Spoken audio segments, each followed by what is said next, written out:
Shalom les amis, shalom chers frères et sœurs dans le Seigneur, que le Seigneur Yeshua, Jésus-Christ vous bénisse abondamment et richement.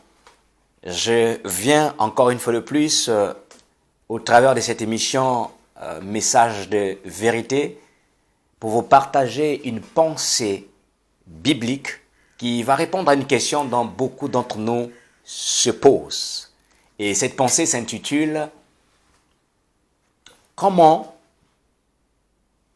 s'assurer que nos prières sont écoutées par Dieu et qu'il va les exaucer ?» Comment s'assurer que nos prières sont écoutées par Dieu et qu'il va les exaucer? Je pense que c'est le désir de tout être humain, de tout enfant de Dieu, de voir ses prières être exaucées. Tout de même, pour un enfant qui demande quelque chose à son père et qui aimerait bien que son père puisse le lui accorder, ou encore pour tout employé qui souhaiterait bien que lorsqu'il veut une augmentation de salaire, lorsqu'il veut une promotion, que son employeur le lui accorde.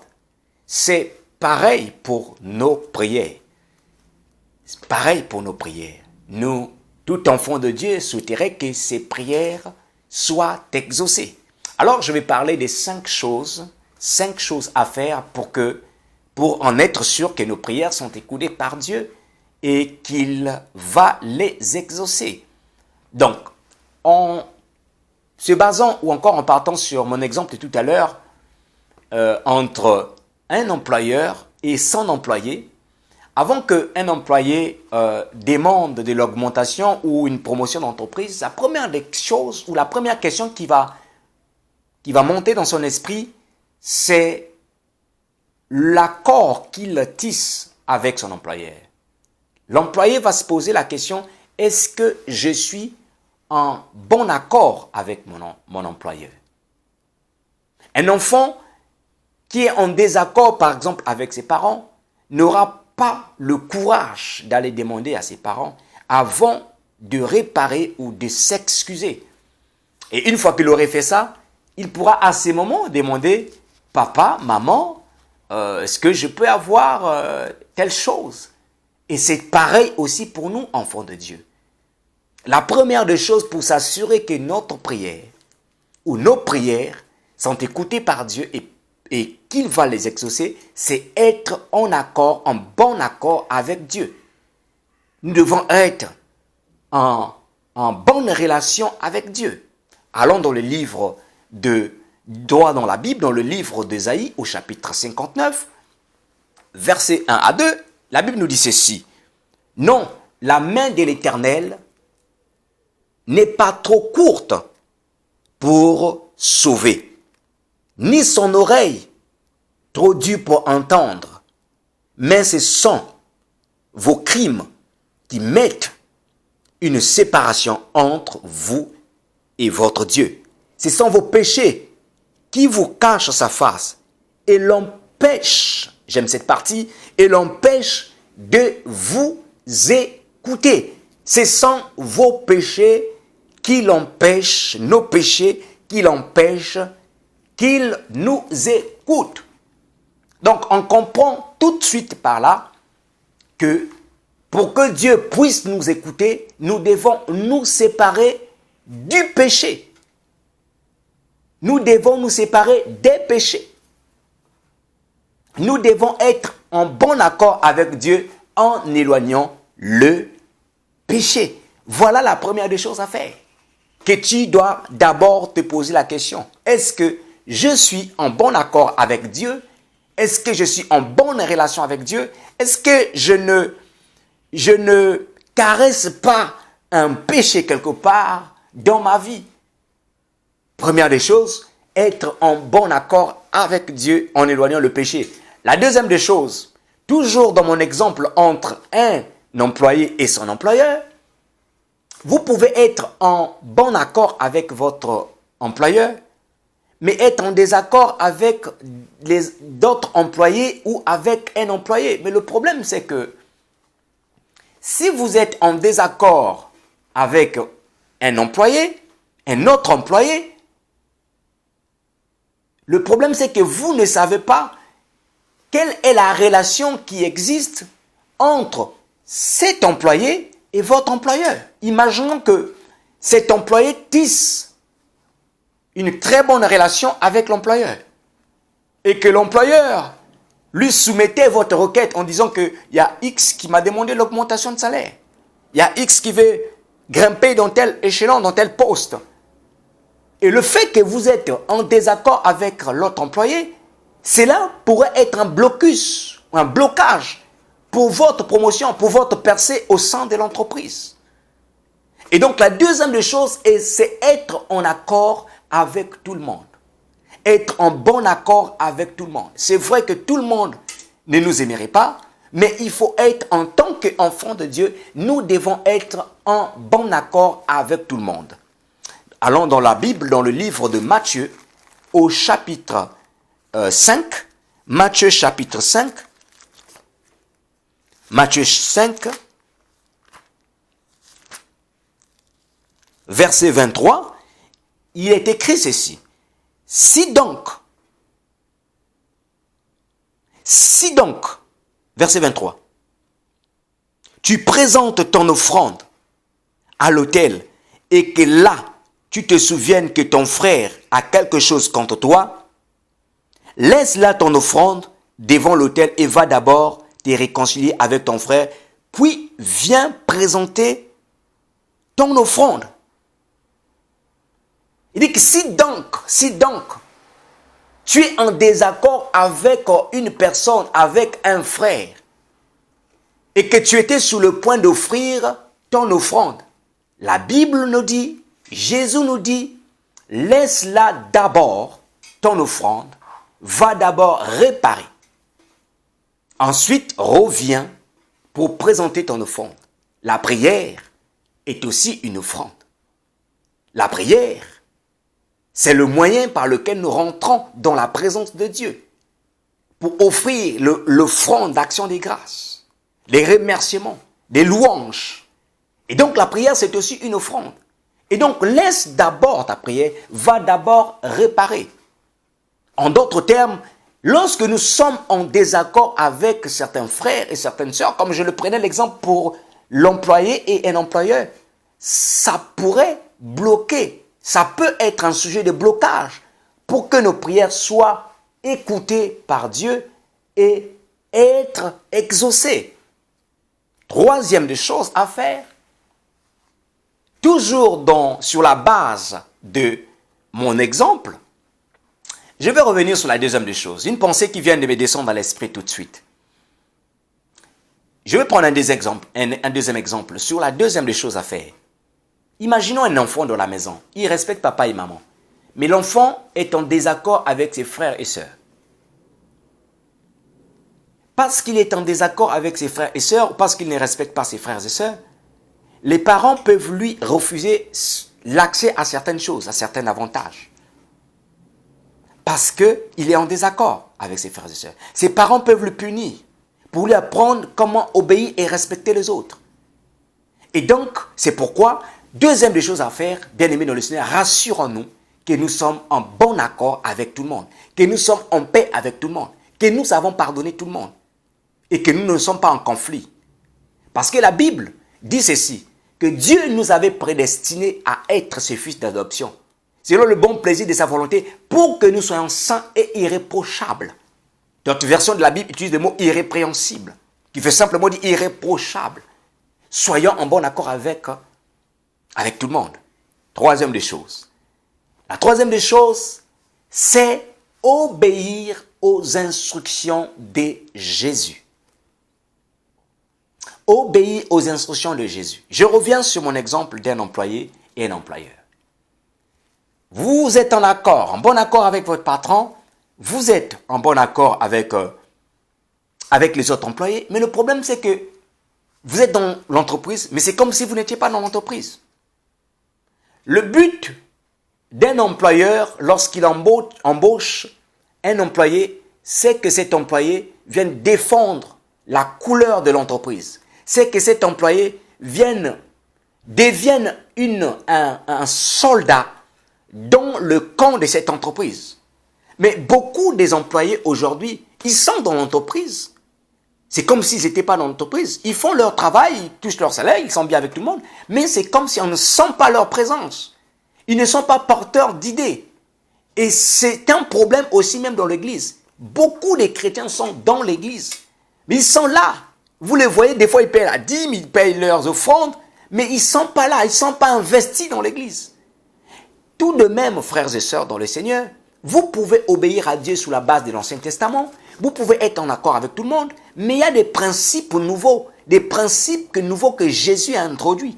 Si vous n'obéissez pas aux principes, aux commandements de Jésus, vous tapez à côté. Vous tapez à côté. Allons dans le livre de Jean, chapitre 15, verset 10. Nous allons voir quelque chose de très important. Jean, chapitre 15, verset 10.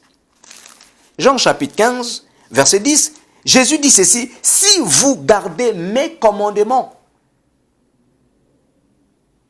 vous demeurerez dans mon amour, de même que j'ai gardé les commandements de mon Père et que je demeure dans son amour. » Jésus nous révèle quelque chose de très fort. Il dit, si vous gardez mes commandements. Le mot garder ne signifie pas emmagasiner seulement. Non.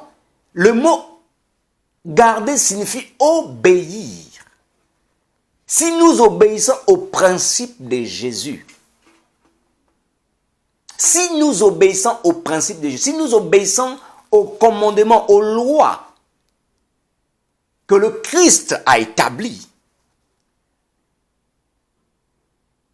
nous demeurerons dans son amour. Dans Jean chapitre 8, verset 29, le Seigneur Jésus dit, « Celui qui m'a envoyé, je paraphrase, mon Père ne m'a pas laissé seul parce que je fais toujours ce qui lui est agréable. » Nous voyons dans le livre dans ce verset de Jean, chapitre de Jean 8, verset 29, que Dieu n'avait jamais abandonné Jésus. Jamais. Dieu n'avait jamais délaissé Jésus seul. Jamais. Il obéissait aux requêtes de Jésus parce que Jésus faisait toujours ce qui lui était agréable. C'est pourquoi Jésus dit ceci. Je demeure dans l'amour de Dieu parce que j'obéis à ses commandements. Vous de même, obéissez à mes commandements. Vous demeurerez dans mon amour.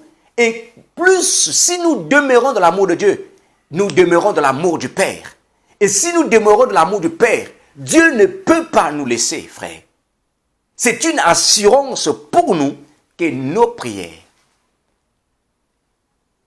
une assurance pour nous que nos prières sont écoutées et qu'il va être exaucé par Dieu. Troisième des choses à faire, il faut obéir au commandement de Jésus. La quatrième des choses, c'est quoi, frères et sœurs?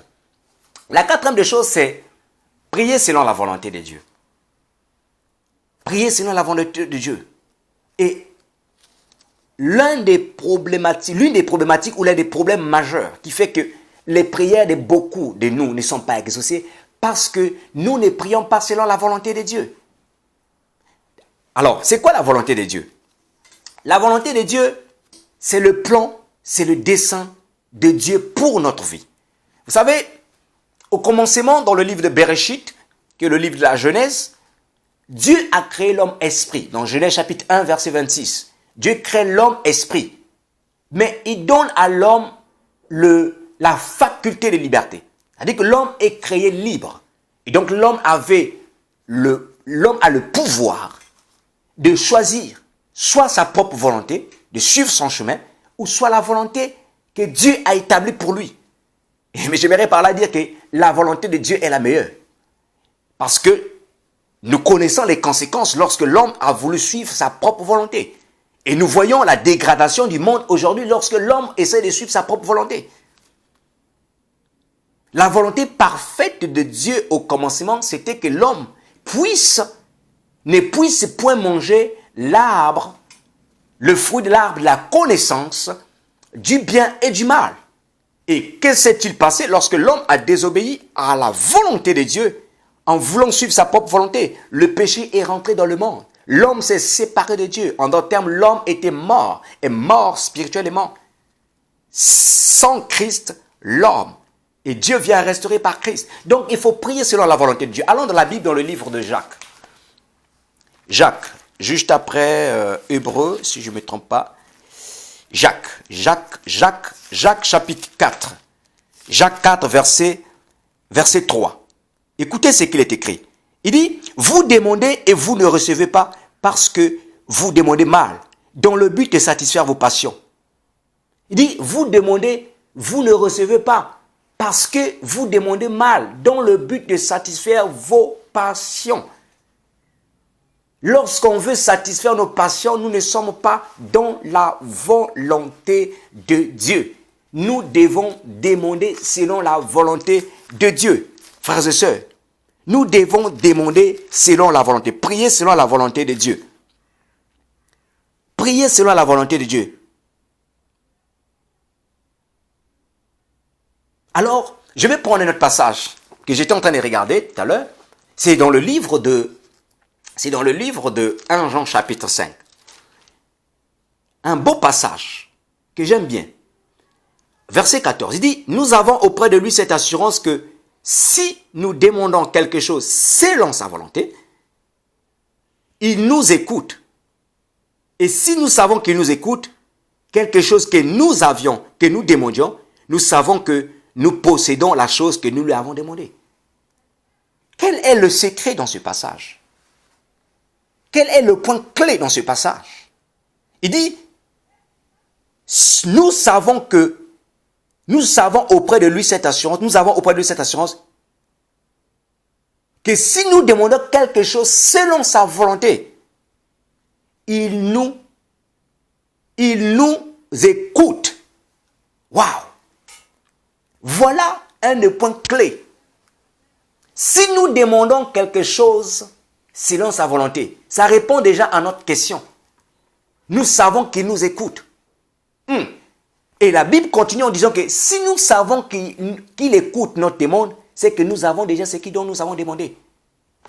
Bien-aimés dans le Seigneur, c'est pourquoi je disais au début de cette quatrième partie, des quatrième choses à faire, c'est que beaucoup de prières ne sont pas exaucées. Beaucoup de nos prières ne sont pas exaucées parce que nous voulons satisfaire à nos besoins.